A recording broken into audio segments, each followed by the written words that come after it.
Nangyari sa undir mo? Hindi ko po mataas sa kakumiti. Hindi kayo high blood? Hindi po. Dito po. Tapa ka na.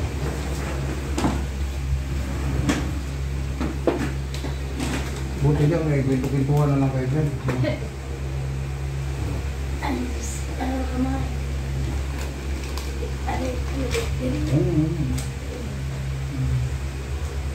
Yung pasok ng mukha mo yan, may kwan yan, may kupon yan. May pera dyan.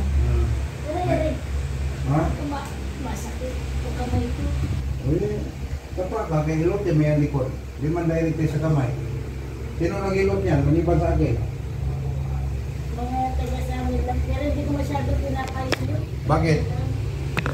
Mabugbog. Oo, naaaray ko ako. Ano ang gawin natin yan? Patulungin na lang. Ay, gusto pataas ko lang po. Pakirot ka na, yung dugo mo na hindi makadaloy. Barado yan, tawag niyang pussy shoulder. Siyempre, pag mainit, ligo, di ba? Hindi mo ba? Ayun, di ba? Tatas naman. Ano, sa along probinsya mo na, Bicol? Pampangan. Pampangan?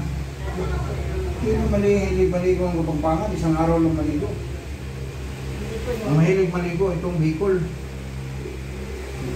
Mapiskuran daw. Ano magligo? Wala ka, huwag ka lang maligo na yan. 24 hours ka hindi maligo. Maligo ka bukas pa ng hapon. Ano, grabe. Nandito na yung nagtago. Walang yan. Yung nahuli ko. Ano? Oo. Dito uric ko.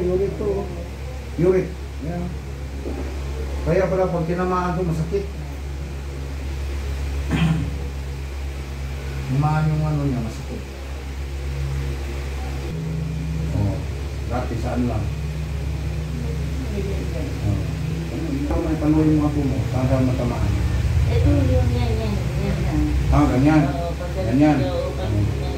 Masakit mo, sisigaw ako. Bakit mapunta yung apo mo? Ako. Mga lalaki? Bigla nila akong sisigaw, papaguto, pinapakayo. Yan, kahit paluin yan, hindi yan masakit. Ah, may papaluin. Bakit? Nahilot mo. Lumaloy ng dugo eh.